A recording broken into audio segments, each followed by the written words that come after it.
Today I want to talk about Ethan Klein's lawsuits against three separate creators. So what's happening here is that Ethan Klein has a very successful YouTube channel and various other things, H3H3 Productions, and he is suing several people with whom he has beef. Now, a lot of people said, Runkle, can you cover these? And I thought, I'm probably not going to, because internet beefs are not my thing. But I read the lawsuits, and I found them to be both funny, but also pretty good. So we're going to talk about that. Now, the background here is that Ethan Klein has had sort of internet beefs with a whole lot of people over politics. And quite frankly, I don't follow any of them well enough to really get into that. And you don't have to. I'm not saying anybody here is right, and I'm certainly not endorsing anybody in this. I'm just talking about the legalities of the lawsuit itself. So, because a bunch of people really don't like Ethan Klein, they have been sort of stealing his work. And the way they've been doing it is they have been doing reaction videos where essentially the whole point is just to watch Ethan Klein's videos, but not on Ethan Klein's channel so that he can't get the ad revenue and the watch and all of those things. So they still want to watch the videos. They're just also trying to deny him benefits of it, which is a big copyright party foul. So because of all of this, he sets a trap, and it's actually kind of a funny trap. So what he does is he makes a video that he knows everybody's going to want to watch. He's like, they will definitely want to see this one.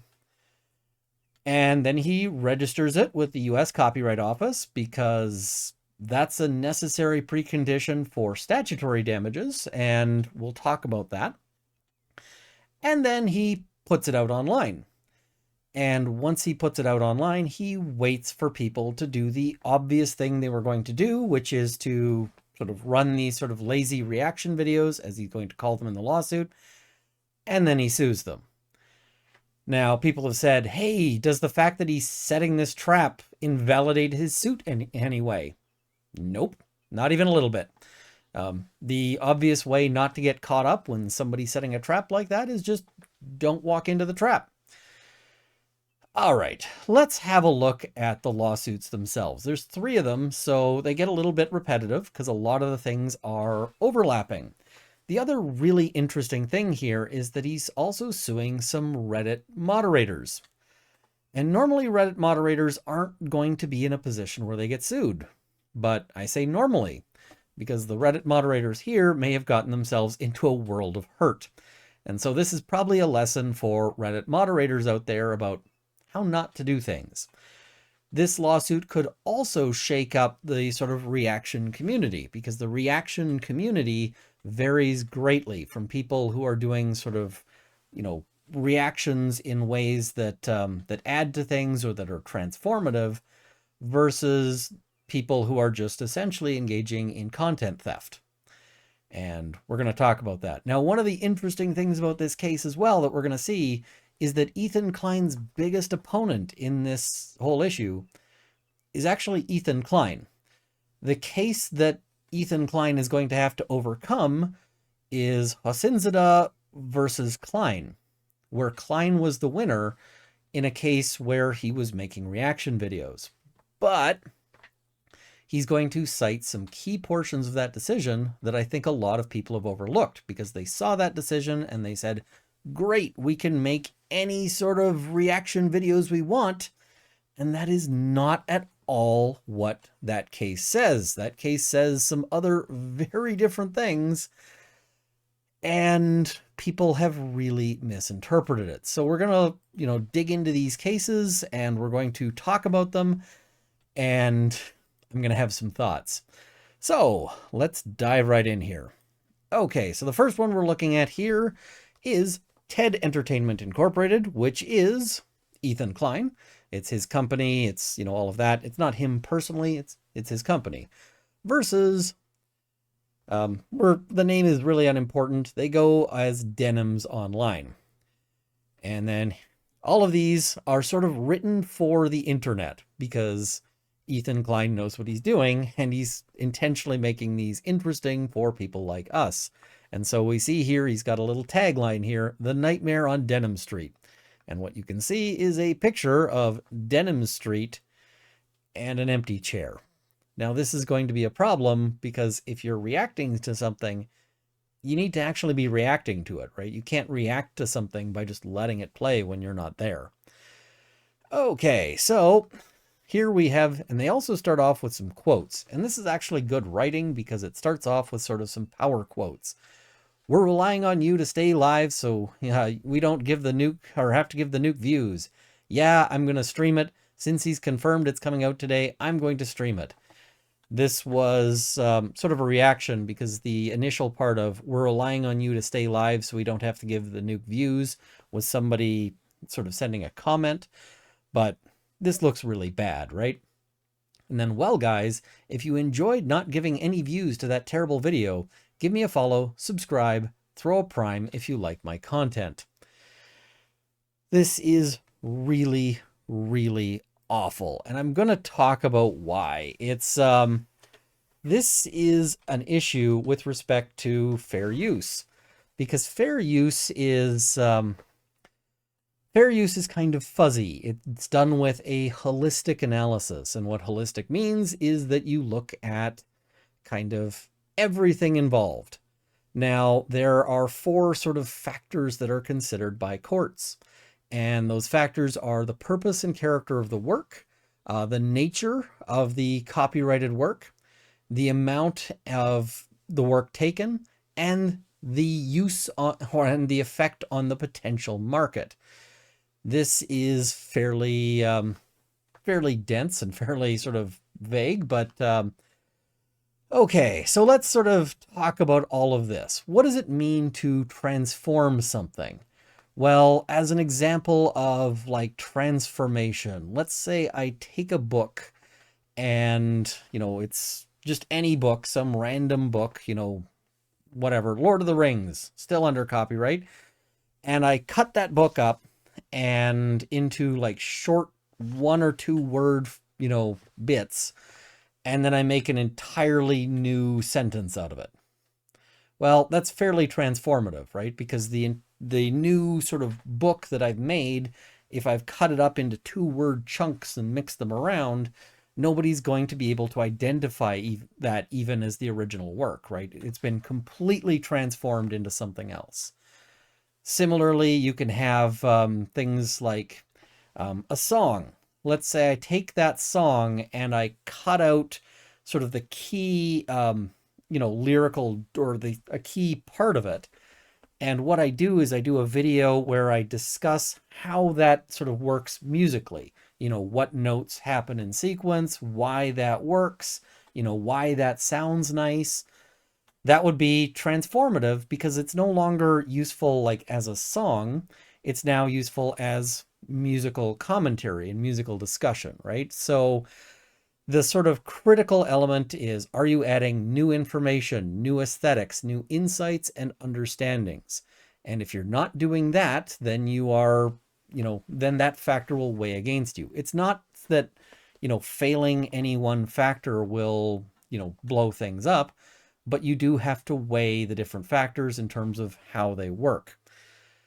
The nature of the work. This one often sort of plays neutrally, but one of the things that is looked at is it published? That will tend to sort of make fair use a little more. Is it unpublished? Is it something that's, secret, or these kinds of things, right? Now, the amount and substantiality sort of element is how much of the work did you take? In this case, less is better, right? If I am looking at a 5-minute song, but I take 3 seconds of that 5-minute song in order to analyze a particular sort of pattern of notes, I'm going to be way better than if I take, 4 minutes and 30 seconds of that song. If I just cut out the intro and then run the song, it's less likely to be fair use because I've taken almost the entirety of it. Even if you're taking a small portion, though, that doesn't necessarily save you, because what tends to happen is people will cherry pick the most critical element. the most memorable part or the best part. One of the examples here is that if there's like a biography that has some secret information that has never been revealed before to the public, and you take that, that might be the critical portion of this work, the heart of the work. And one of the factors that has been sort of determined to be critical and very, very important is the effect on the potential market. And really what this means is, are you taking income from the original person? So in the example of looking at a particular snippet of a song, I'm probably not taking any income from the original songwriter, right? The original person who performs it. Nobody is going to watch my video where I dissect, a 3-second portion of it as a substitute for listening to the entire song. But there's lots of cases where it might be in competition. If I take a famous photograph and reproduce it in my book, people might buy my book as a way to get that famous photograph. It gets them a copy of it. And so at this point, the original photographer is losing money because people are buying my book instead of their work.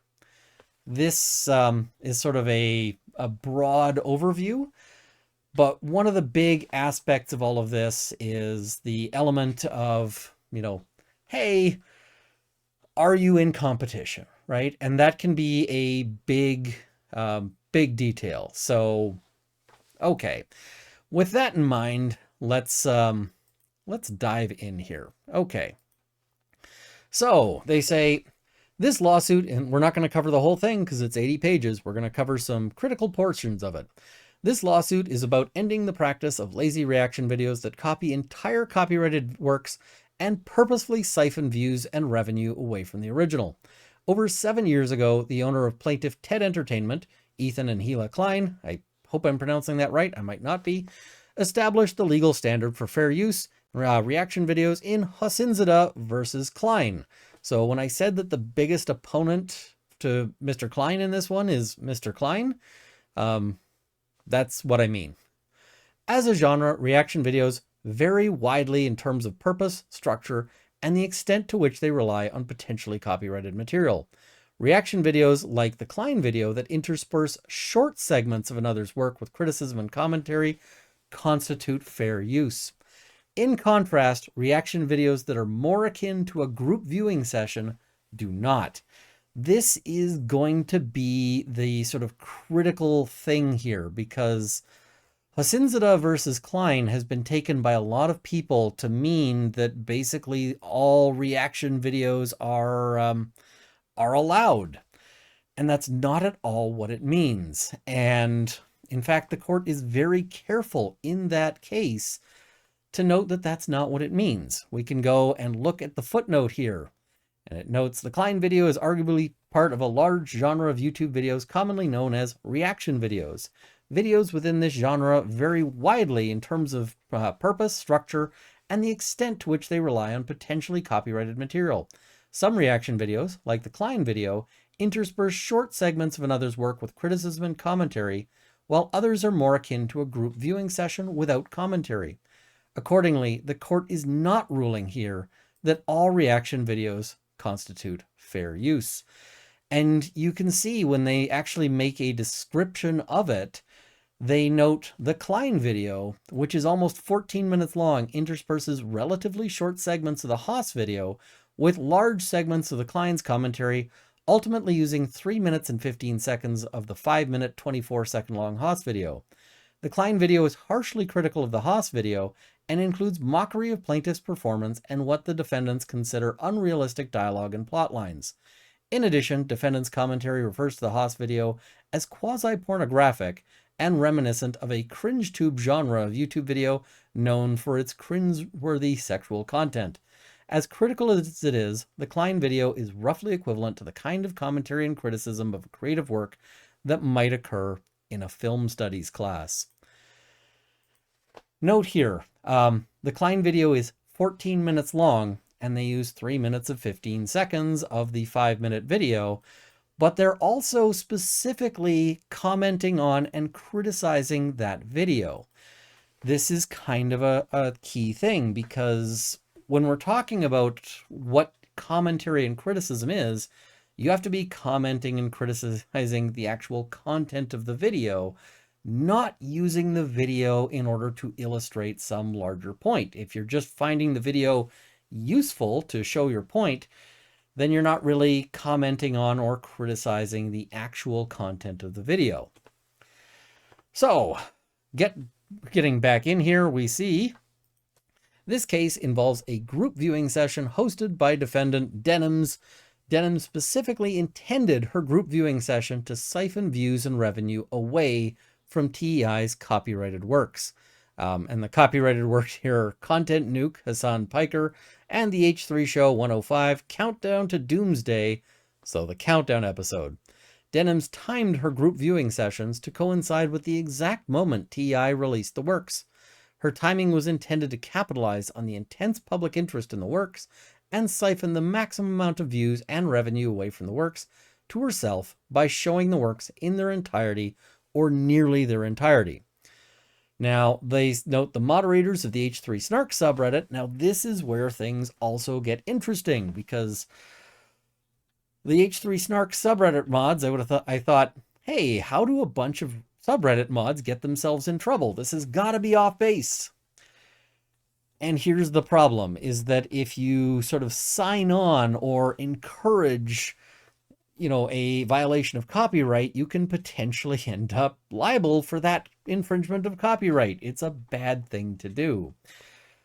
So here we go. The moderators of the H3 Snark subreddit, and this is a subreddit for people who basically hate Ethan Klein, heavily promoted Denims group viewing sessions as an alternative to the original works on the H3 Snark subreddit. As a direct result, Denims group viewing sessions of the works peaked at approximately 45,800 concurrent views, when her previous stream only achieved approximately 3,300. Denims greatly profited from her group viewing session of the works through advertising revenue, donations, and paid subscriptions. Like most lazy reaction videos, Denims peppers her group viewing session of TEI's works with primarily brief and sporadic observations, which can be categorized as follows. Now, I'm just going to note, they have some lovely shade here.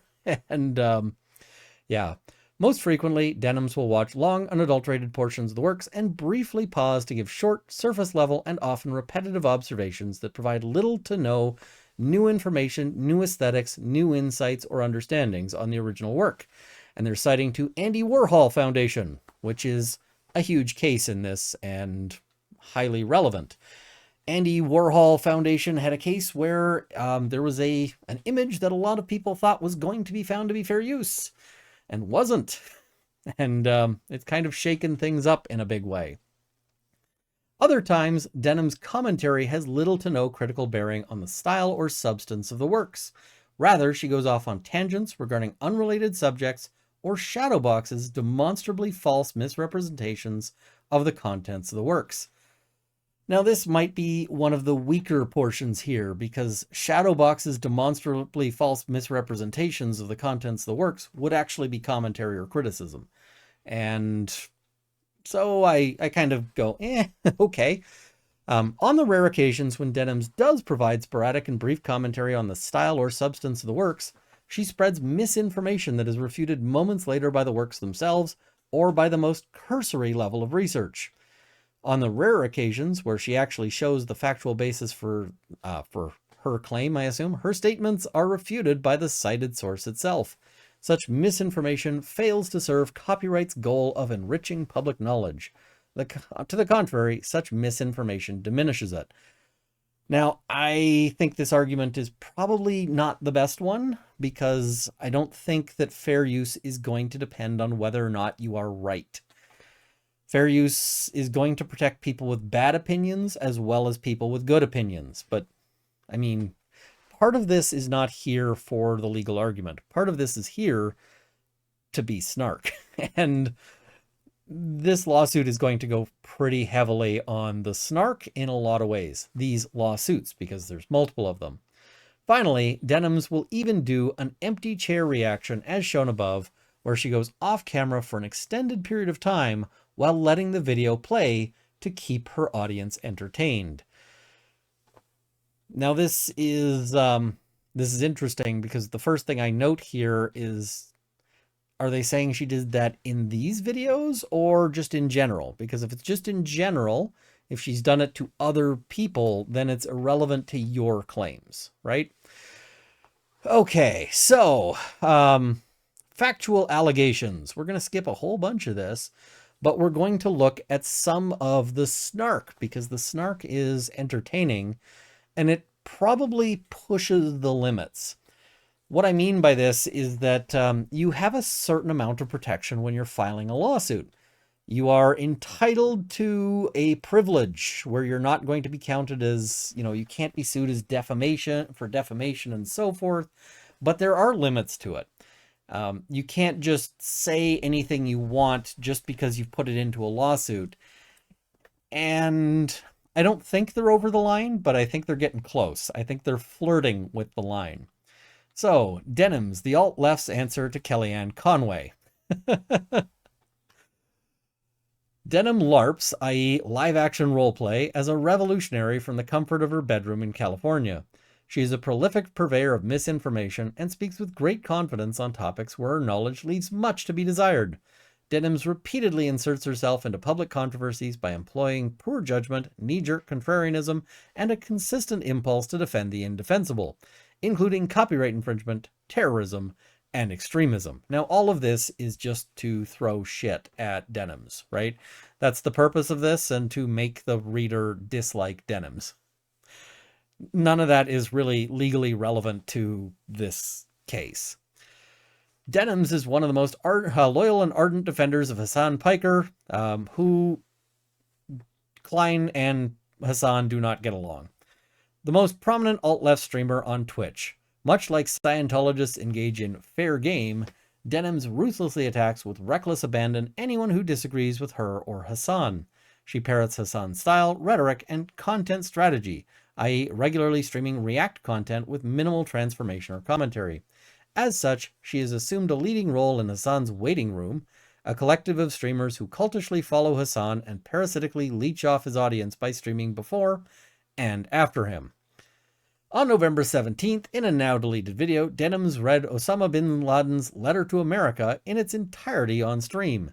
She frequently expressed agreement and support for the letter, such as, "America deserved 9/11. I can't disavow facts, man. I can't disavow reality. That's not how that works, bro." Why is this in there? Again, to make the reader hate Denims, which I don't know. I don't know which judge they're going to get. Some judges will be like, wow, this Denims is complete garbage and I hate them. And some judges will read this and go, really? And roll their eyes, right? And you don't really know which judge you're going to get. But I think part of this is not written for the judge. Part of this is written for, like, me. Because I'm doing a video on this and I'm discussing it. And they're saying, oh, well, we're going to have this out there. And I suspect part of it is also written for Mr. Klein to put online. So, yeah. Now we can get to some more relevant bits that might actually really come back to bite Denims in the butt. So, on February 6th, Denims and JXE conducted a debate about the propriety of group viewing sessions that was moderated by the online content creator named ChudLogic. During the debate, Denims makes several damning statements about her personal perception on the unauthorized use of copyrighted content. Some notable moments are listed below. Early on in the debate, Denims acknowledges that she uses third-party content as filler and that it siphons views away from the original. I just want to be clear on my opinion on, like, filler content and stuff. Like, I think filler content, you shouldn't do it. I know I do it as a React streamer. And I try to do it only with Vox videos or Vice videos and stuff like that, because I'm not, like, directly ripping from one content creator and not like a whole team and stuff. And most of those videos have like 5 million views. I only get like 500 viewers. Likely I'm not even going to be taking out, I'm taking maybe 50 views from the video. It's a lot harder to feel like, I guess, bad about that. So this is a theory. I do criminal defense. This is a theory I hear from my clients. And they're like, listen, sure, I was stealing stuff, but I was stealing stuff from a big company like Walmart. So it's not as bad as if I was stealing from a mom and pop shop. And this is the kind of logic courts tend not to agree with. So, yeah. Shortly thereafter, Denims accepts her own bias in the situation and her desire to use third-party content. Maybe I'm coping because I'm a reactor and I want to have that content.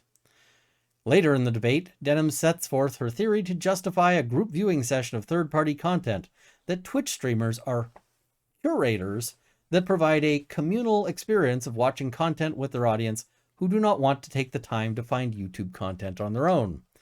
You know, I'm sure if you click on a random part of the video, I might not be saying, sure, whatever, I might walk away from the screen, but it's about like the communal thing. It's not about the actual show at a certain point. It's like, oh, it's the same reason you watch videos, watch shows with your friends. You want to watch it with other people, right? And this is not great. She also goes on, I'm skipping a little bit here. A lot of the time, the reason that they go and watch React streamers is because they don't want to have to do the effort of going and scrolling through YouTube and clicking on recommends, which seems to be a direct admission of cannibalization of the market. And then she goes on even further to directly and clearly admit that. She says, there's no point of watching something a second time. You already watched it. Maybe like if you're watching it with some other people or something, or it's been a long time, you might rewatch the video. But once you watch the video in one place, it's pretty unlikely you're going to go back and watch it again. And they note, if someone watches content on someone else's stream, there's a very low likelihood they're going to go watch it separately and give you the view or the like. This is incredibly damaging because remember those fair use factors. She's basically saying, I know I'm destroying the market for these videos. Whoops. Now, I sometimes do reaction videos, and when I do them, they fall into a couple of different categories. So let's talk about how I do them. The first one is reacting to court content, you know, where you've got a court case and I'll sit and watch it and give commentary. Well, that one's easy because the court content isn't owned by any particular group. It's owned by sort of the people. It's public. So sure, it might be being put out, you know, there might be a law and crime feed or a court TV feed or whatever else, but everybody has the same right to that feed. So I'm not infringing anyone's copyright. It's just public domain. It's public. So you're not into an issue there. Now, the second thing is that I will sometimes do reactions to things like, you know, somebody has posted online of like their interaction with police and talk about that. And when I do that, sometimes I'm reacting to the entire content, but I'm making sure that my use of that is not a substitute for the original. I get people in the comments section and they're going, why are you pausing this every 6 seconds in order to discuss it? Well, because that's the whole point, right? I am making sure I'm making it something else. I am discussing the legalities. And if you want to actually just watch through and see what happens, well, then you should go and watch the original, right? That's sort of how that works. Okay, so let's get back to it because we're going to look at the H3 Snark claims. Now, the H3 Snark claims is where they're targeting the Reddit moderators. And he goes through a lot of detail about these Reddit moderators and how much they, you know, how much they dislike him. And there's some parts that might be a little bit obnoxious. For instance, he compares Hassan to al-Husseini, and then he's got a picture of al-Husseini meeting Hitler, and he's got a picture of al-Husseini with Himmler. This is the kind of thing I might leave out of a lawsuit, but it's clearly, I think, for our benefit. However, this is the sort of critical portion here. The rampant copyright infringement on H3 Snark. So they say, despite their hatred toward the Kleins, the users of H3 Snark had an insatiable appetite for TI's content, for Klein's content. The H3 Snark users, however, did not want TI to receive any views or advertising revenue from their consumption of TI's content. As a result, H3 Snark became a locus of copyright infringement of TI content, as detailed below.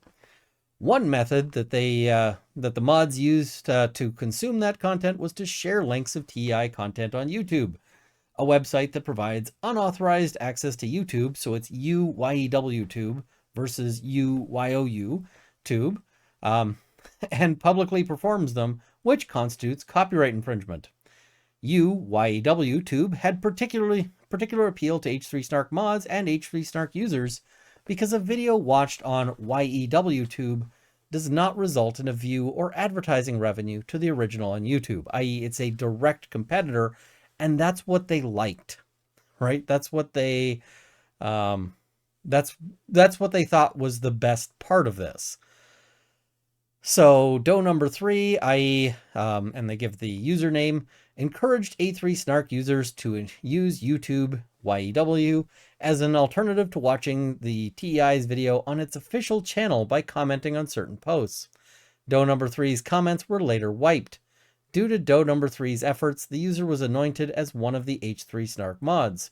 Some examples of Do number 3 inducing copyright infringement on TI's content are contained below. So there's some various, examples where they've been encouraging all of this. Under the H3 Snark wiki page for tools, tips, guides, H3 Snark mods also instructed H3 Snark users on how to create clips of TI content so these clips could be posted on H3 Snark. They even instructed users how to download members-only content, i.e. TI content only accessible to paying members, so that they could be posted on H3 Snark. To hide their inducement of copyright infringement, the H3 Snark mods deleted the portion on downloading members-only content from the guide. But they have a screenshot. TI has been fighting them with takedown notices. They sort of go through all of that. And they say they've been issuing fraudulent counter notices. This is with regards to the DMCA. So the way the DMCA works is if you see something that is infringing, you can send a notice and under the DMCA, and that has certain penalties if the sort of provider doesn't take down the content. But the other side can file a counter notice, and the counter notice results in the content being put back up unless the original person sues. So all of this means that all of this eventually gets litigated in court. But the DMCA takedown process provides for a particular means that is convenient for copyright holders to take down content that that is infringing, or that they allege is infringing. So, skipping ahead a whole pile, H3 Snark promotes Denims as a substitute to watching the nuke. So, throughout January, Ethan built up public interest in the nuke by frequently discussing it on the H3 show. I.e. he was totally setting people up. The audience of Hassan and his waiting room, who comprised a large portion of the users on H3 Snark, anticipated the nuke with religious fervor to defend their proverbial Grand Mufti from criticism.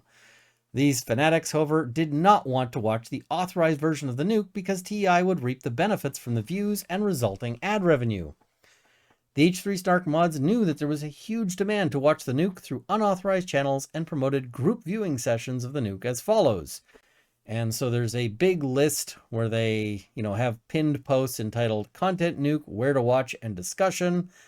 And so the issue here is that they are inducing copyright infringement. Now, in a lot of ways, it's actually worse to be one of the H3 Snark mods right now than the actual, named people, because the H3 Snark mods are all just named as does right now. And the reason why is because each of these Reddit moderators has actually been named in 3 lawsuits, whereas the Twitch streamers are only named in 1. So this could get really expensive for these mods. I do not want to be one of these mods right now, and I'm very glad that I'm not one of these mods right now. Okay, so Now he's going to get to some arguments specific to Denims, and this is sort of where we're going to jump in on the remaining, we're going to skip all of this when we look at the other ones and sort of jump to this kind of part. So, Denims' group viewing session failed to make a fair use of the countdown episode. It is readily apparent that the primary and overriding purpose of Denims' use of the countdown episode was to commercially exploit a group viewing session of the countdown episode and have it serve as a substitute for the original. This is evidenced by A. Watching long sessions of the countdown episode without any or very little interruption, frequently for several minutes at a time. In a completely separate instance, Denims provides an empty chair reaction, i.e. letting the countdown episode play while Denims is completely off screen. And that's a problem. That's a huge problem, because how are you going to claim that you're providing commentary or criticism if you're not there? At a certain point, Denims informs her audience that she is going to pee. For 2 minutes and 21 seconds, Denims lets the countdown episode play while she's off screen relieving herself. It's also, I guess one of my life goals is to never have a court case time my urination, but here we go. When she returns, Denims is silent for an additional minute. Must have been a pretty epic pee, if you got to take a minute to recover. So, in total, Denims' group viewing session of the countdown episode was 1 hour, 3 minutes, and 56 seconds. During the group viewing session, Denims provided approximately 4 minutes and 43 seconds of brief and superficial commentary that usually has little critical bearing on the countdown episode. 43 seconds of partially related commentary on the countdown episode that meanders into unrelated topics, and 2 minutes and 12 seconds of unrelated or unintelligible comments. In simple terms, out of a total runtime of 1 hour, 3 minutes, and 56 seconds, the countdown episode played uninterrupted for nearly 88% of the total runtime. Denims also had the countdown episode take up approximately 3/4 of the screen, while she only occupies approximately 1/4 of the screen that de-emphasizes her presence. This is actually super common, and you'll note that's what I'm doing here, because I want you guys to be able to see the text. So, which further emphasizes her primary purpose was to provide a substitute for the original. Denims' use of the countdown episode was clearly commercial. This is also a factor, although it's not typically the biggest factor. It is obviously helpful if your use of a copyrighted work is non-commercial, but most uses of things are commercial, right? The news reports on things using, and they make money, right? Not only did she receive paid subscriptions, donations, and advertising revenue, she used the countdown episode to advertise her group viewing session of the nuke, as evidenced by, basically early on, she adds a Chiron saying content nuke drops at 1:30 p.m. She adds a countdown timer. She encourages people to watch it. She says, if you want to watch it, come enjoy the watch party somewhere else, i.e. not where Klein will get revenue. So skipping ahead a little bit more to the fourth and most important fair use factor, which weighs heavily against fair use. It is readily apparent that Denims intended and succeeded to provide a market substitute for the countdown episode for the reasons set forth below. And that is by broadcasting her group viewing session of the countdown episode at the same time the countdown episode was broadcast, showing nearly the entire countdown episode with minimal commentary. And the posts from the H3 Snark mods, unless they can show some connection between them, I don't think that's going to actually matter here. But if they can, if in discovery they can get that, that there was some discussion, then this would be real bad. And due to Denims siphoning the audience for the countdown episode to her group viewing session, TI lost views and advertising revenue it would ordinarily receive from the individuals who watched Denims' group viewing session instead of the countdown episode.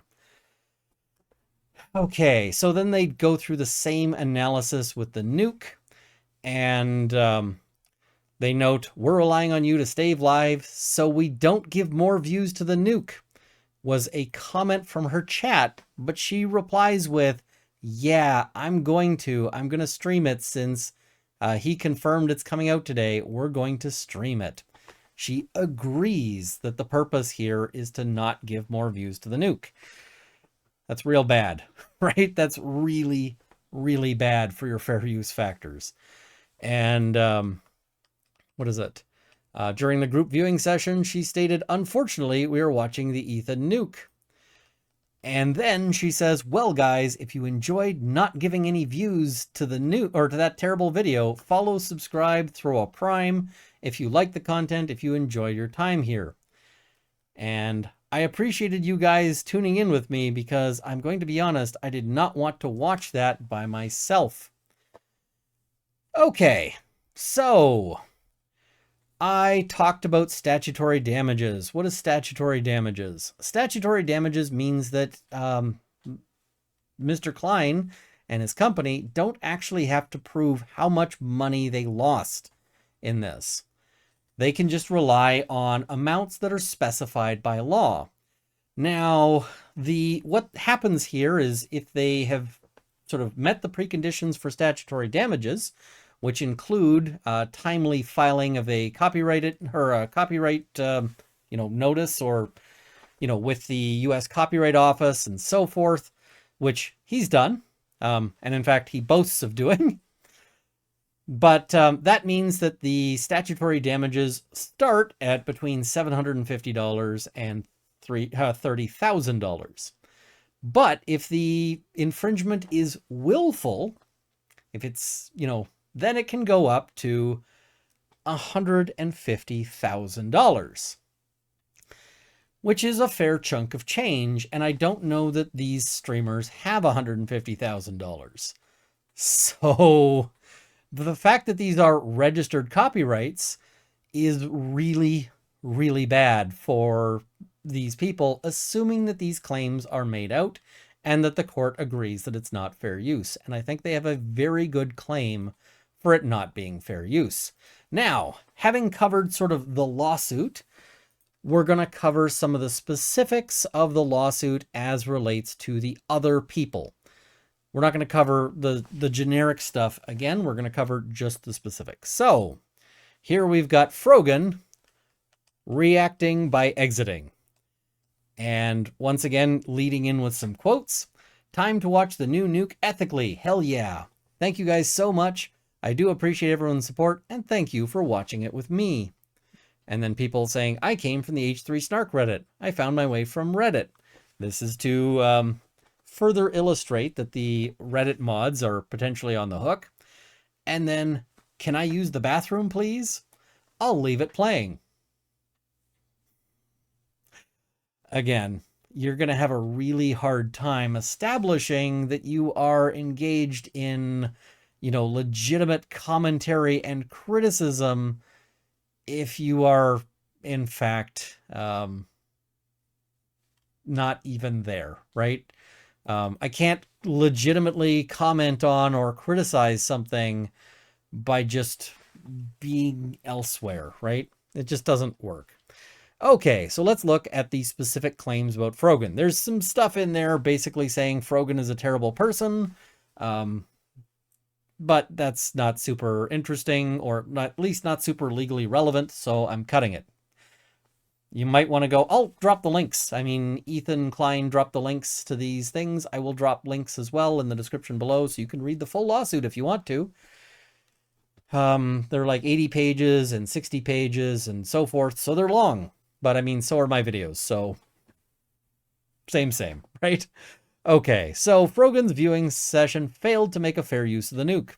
It is readily apparent that the primary and overriding purpose of Frogan's use of the nuke was to commercially exploit a group viewing session of the nuke and have it serve as a substitute for the original.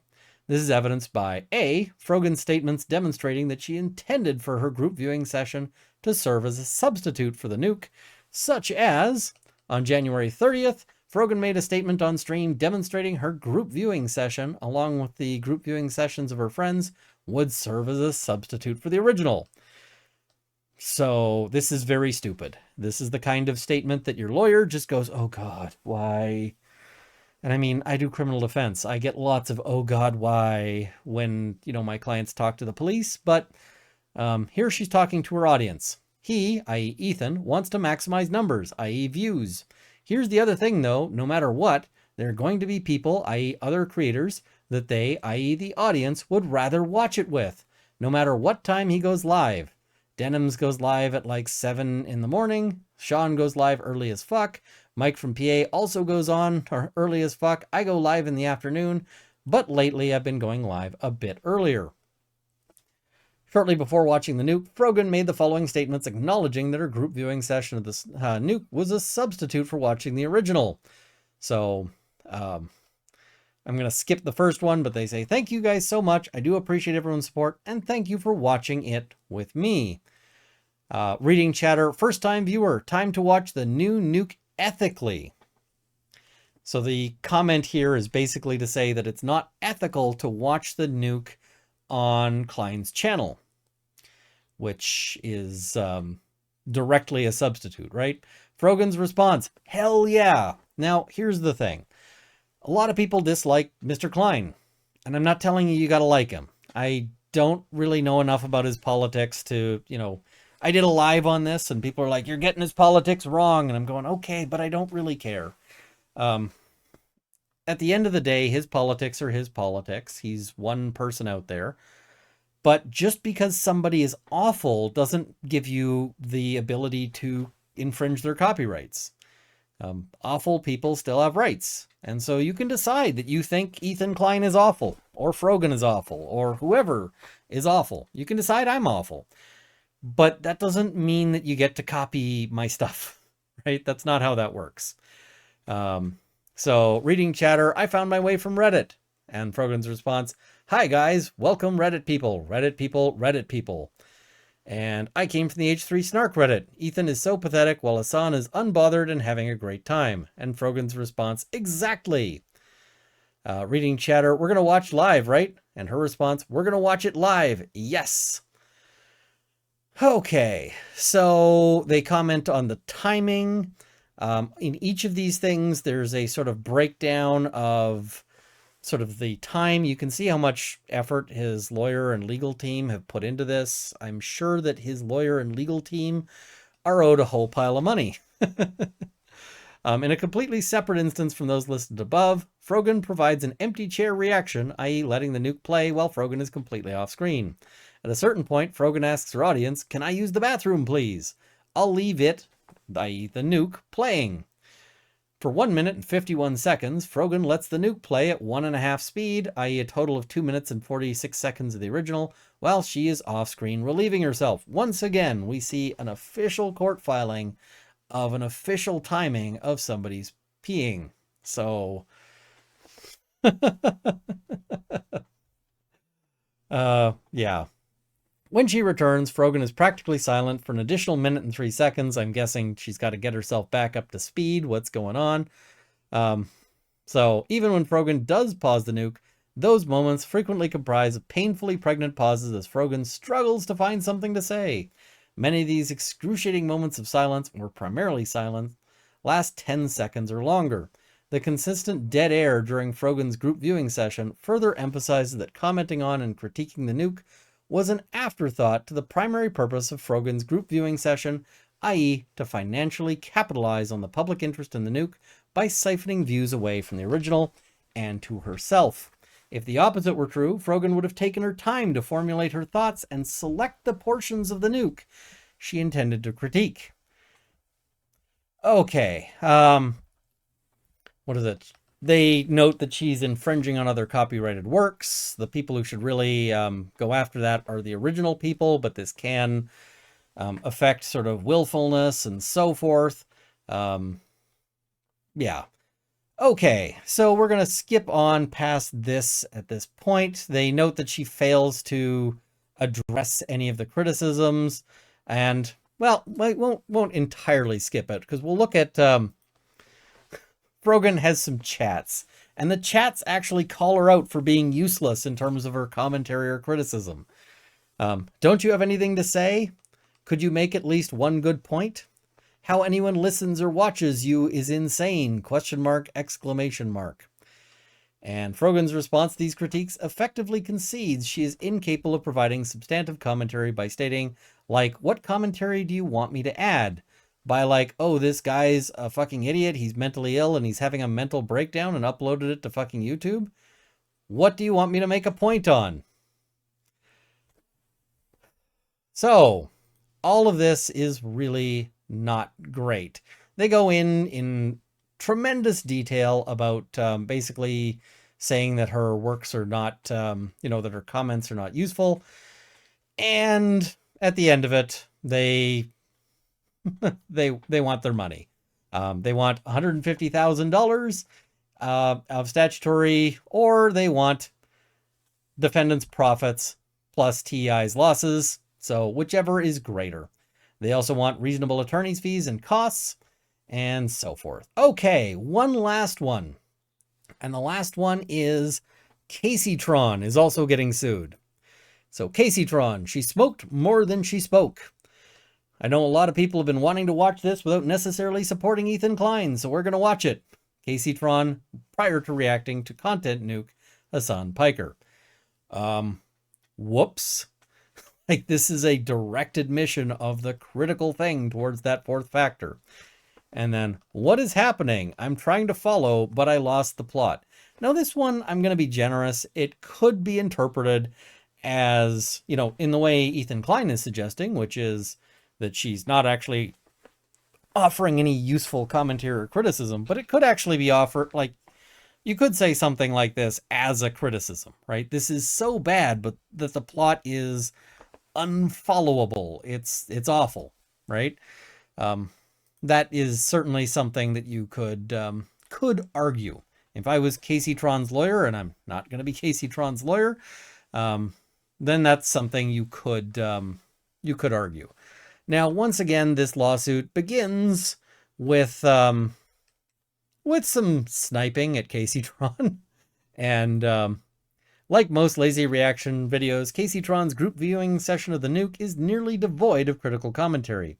Instead, Caseytron uses her group viewing session as an opportunity to engage in public degeneracy, such as A, continuously smoking copious quantities of cannabis, resulting in Caseytron becoming so obliterated that, instead of providing any commentary, she stares blankly at her computer.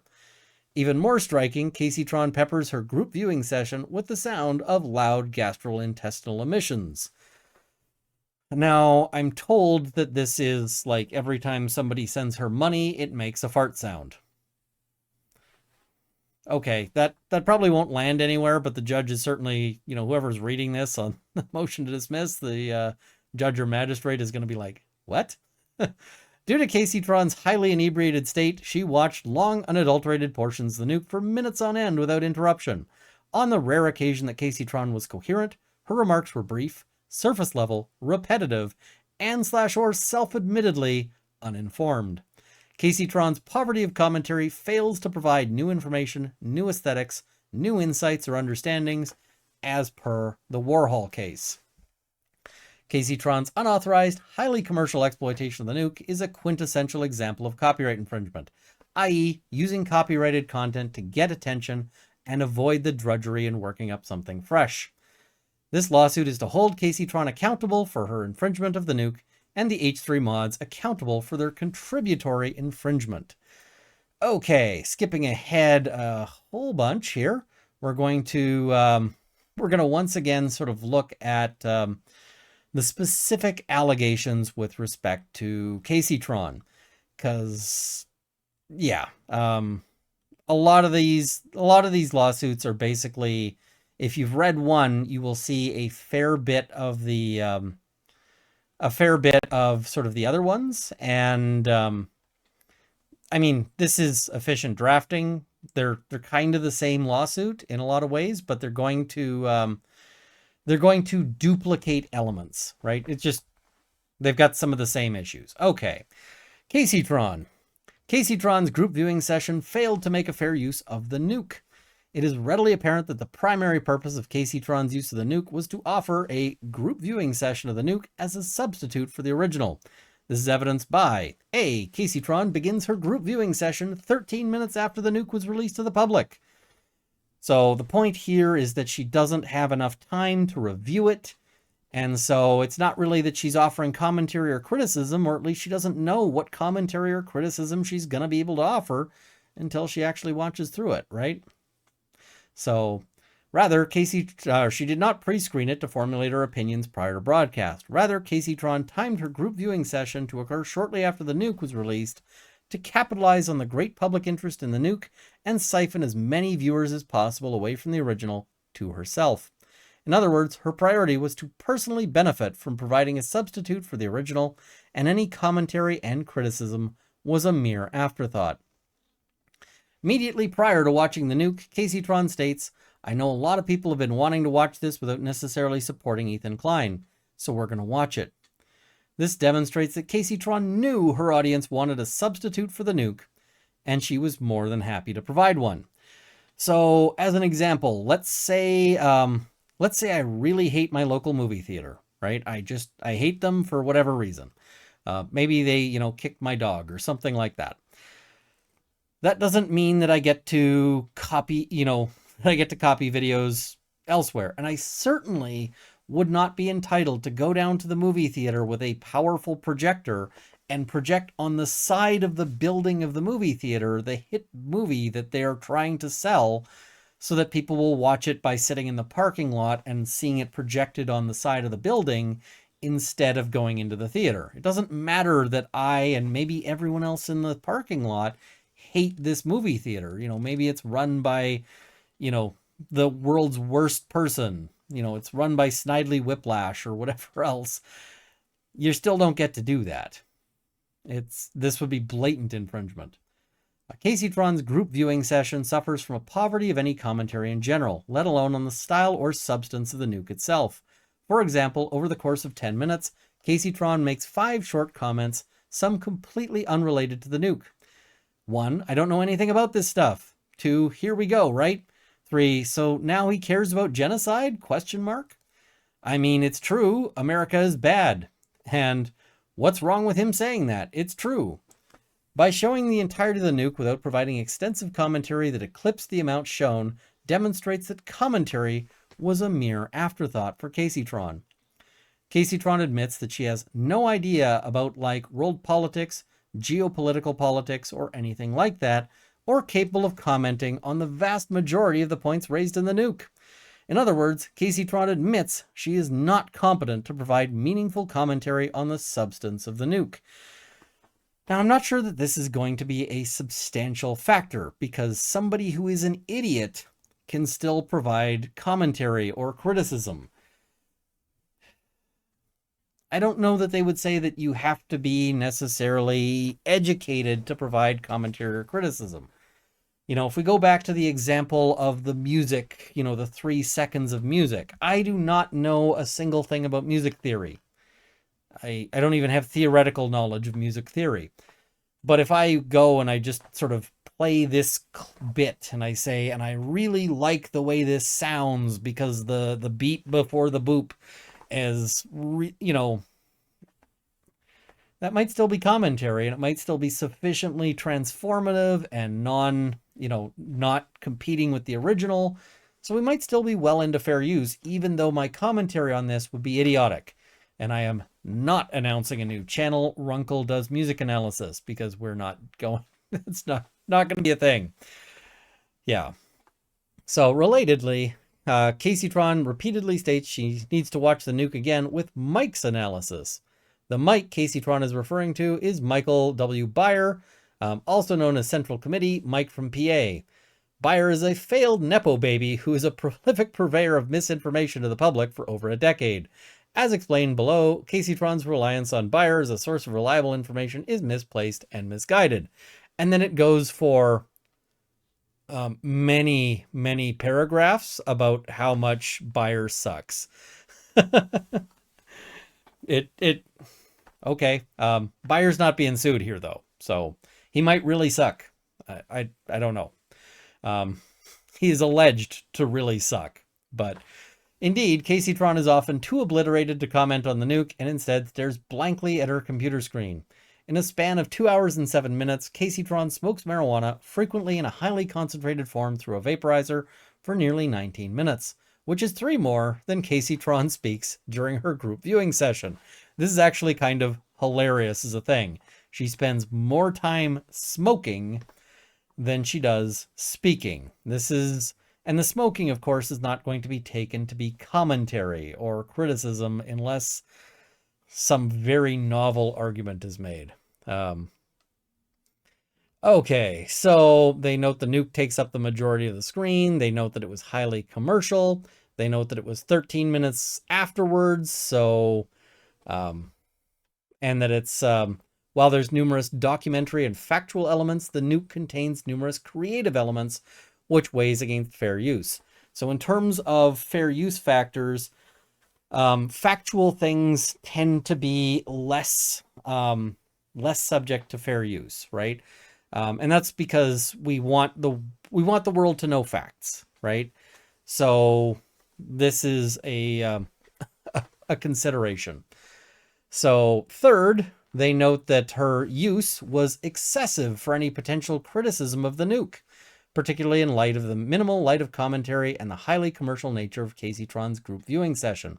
This is particularly true when Casey Tron repeatedly provides brief statements, many of which have little to no critical bearing on the nuke, after showing long, unadulterated segments of the nuke.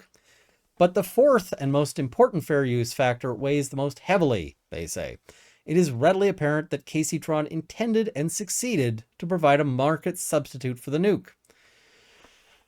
So again, this is the critical thing, right? You cannot, this is going to weigh hugely against them. And so let's talk about what happens next for these creators, because lawsuits are expensive. And one advantage that Ethan Klein has is that Ethan Klein has like Scrooge McDuck levels of money. I'm pretty sure he could fill himself a swimming pool with cash and have the world's least pleasant swim. So, and I mean, don't do that. Money is gross, but you don't want it on your bits. But, you know, the point is he's got a ton of money. He can afford this lawsuit. I don't know if these creators can afford this lawsuit, and we'll have to see if their fans rally around to, you know, support their legal bills, because their legal bills are going to get to be huge. And if Klein wins, and if it's all found to be willful, he's likely to get his attorney's fees and costs back, which ends up just adding to the damage. Now, the other thing to consider is the impact of discovery. So the first thing that's going to happen in this lawsuit, it hasn't happened yet, but it's going to, is that there's going to be motions to dismiss on the basis of basically saying this is fair use, throw the case out.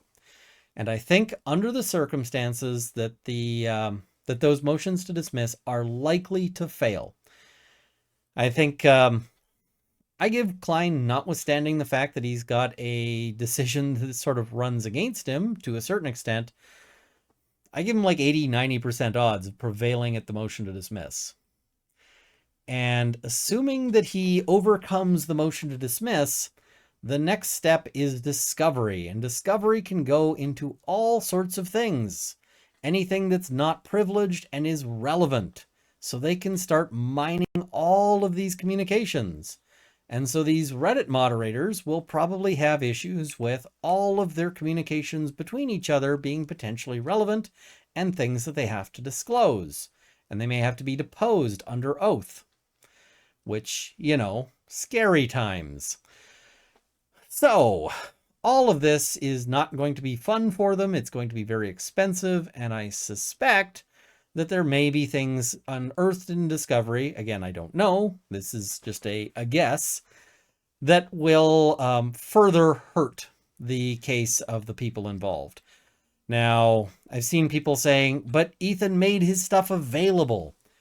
Well, my understanding is that he made his stuff available for clips, but not for taking the entire content, and that he later sort of rescinded that. So that's not helpful. Some people have said, but he's going after these people, but not his friends. He's entirely allowed to do that. That's not actually a defense.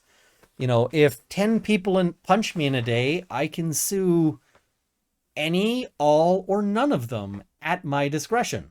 You know, I can sue Bob and not Frank, or vice versa. That's my call.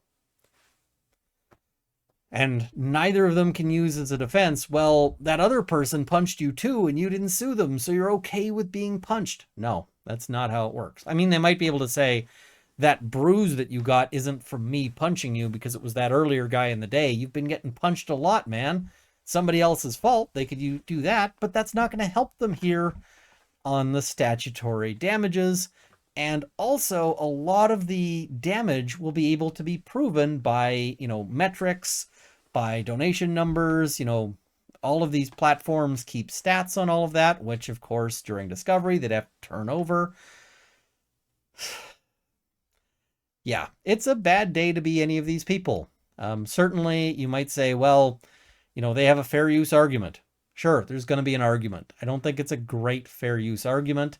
I think Mr. Klein picked 3 sort of most unsympathetic people and sort of best case, you know, things.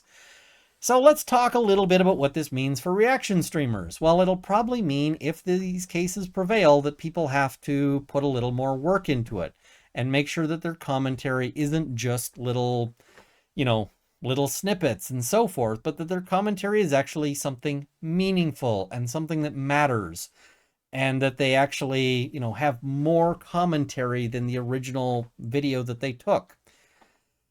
Because, yeah, I think a lot of people have looked at Hosinzada versus Klein and interpreted it as basically saying, well, any reaction video is fine so long as you just interject occasionally. And that's not how it works. That's not how that case reads. And I think some people have been effing around and are about to hit the find out. So anyway, that's my thoughts. We're clocking in at just a little over an hour. And I'm sort of minding the clock here. I think this is the best I've done for getting 3 cases covered. If you have questions, drop them in the chat below, because I'm going to be continuing to cover this case. We're going to get motions to dismiss, and I'm going to find those to be real interesting, and we're going to cover those. At least I'm probably going to find them to be real interesting. I know that Klein has made apparently some public statements saying that he's willing to settle and willing to negotiate. So we might see that too, because I think some people might have some reason to talk to him. Anyway, thank you for watching. I hope you found this to be interesting or educational. I also want to thank my Patreon supporters at the $50 level: Bottle Shock and Oz, Canada's National Farms Association, the Canadian Coalition for Farms Rights, PJs Forever, Canadian Shooting Sports Association, Angela Skelton, Cielo and Purple Dragonair, and Shay B. And at the $20 level, Mark, Lindsay Metcalf, Larry Kalniak, Kyle Fox, Drunk All of the Baileys, Cameron Johnson, Andrew Elsich, and Marvin CZ. Thank you as well to my $10 supporters. You'll be able to find those in the link, find a link to the Patreon in the description below, along with links to these different, the different court cases, so that you can follow along and read the whole thing if you want to. There's a whole lot that I couldn't cover just for time. But thank you for watching. Hope this has armed you with knowledge. See you next time.